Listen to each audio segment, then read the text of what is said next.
Behold the Ford GT, a car that is as American as apple pie, but doesn't have the most American of engines, a V8. Instead, it has a V6, and you can see it under here.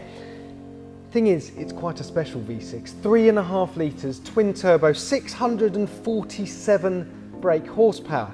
If that's still not enough for you, probably need to get your head looked at. Come on, just look at this thing.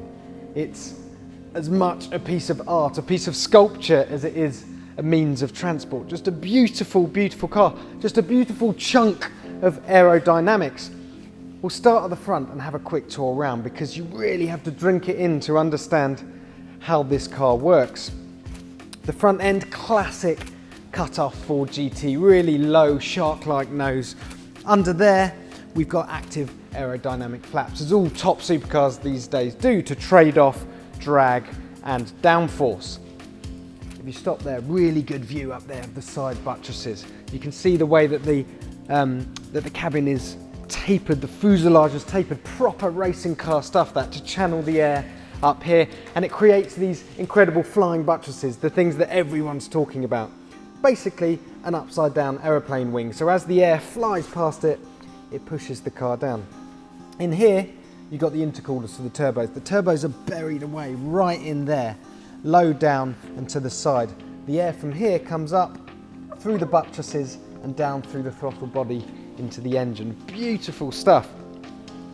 Follow me round to the rear wing. We have stuck it in its higher position to show you its high downforce setup, but of course that will dance around as you're going around the track, finding the optimum level of downforce. And there's more, because these tail lights, as cool as they are, these hoops, they also serve a purpose. So in there you've got the engine oil cooler, and the hot air is expelled out of these rings. Over here is the transmission oil cooler, and the hot air is expelled out the back. Even the exhaust pipes here are pieces of sculpture in themselves, like little mini turbines. Just beautiful, this thing. All carbon fibre, under 1,400 kilos. I could stand here all day, but we haven't even got in it yet. And that's the best bit.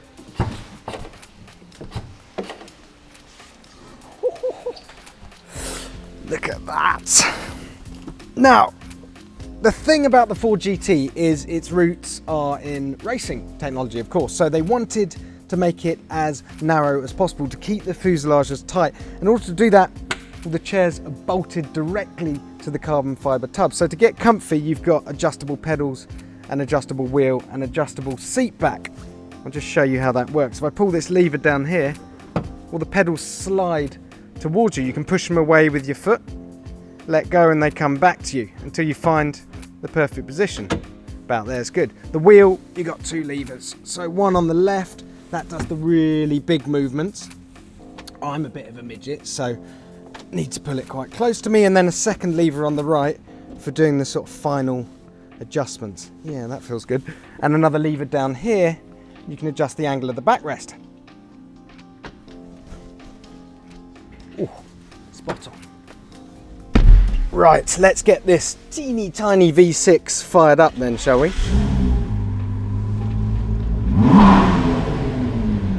Doesn't sound too bad to me, does it? Anyway, what do I know? This interior, well, it's all about simplicity. It's all about stripping this thing back. It's basically a race car at heart, so it's all about purity of purpose, none of the fripperies, none of the luxuries that you might get on other supercars. A few buttons down here, one for the dampers, one for the traction control, one for the nose lift system, just a basic infotainment screen and some digital dials. What I want to show you though is the driving modes, because if I twiddle this knob here, we go into track mode, and if I hit OK, we drop instantly 50 millimeters, so the car's lower to the ground, lower center of gravity, better handling. Back to sport mode, and we pop back up again. Now, obviously, these things have handling benefits. This is to lower the center of gravity of the car and deliver the sort of handling that most other supercars can't. But it's little tricks like that that get you excited, and it's the stuff you're going to be talking to your mates about. So this is important journalism, all right?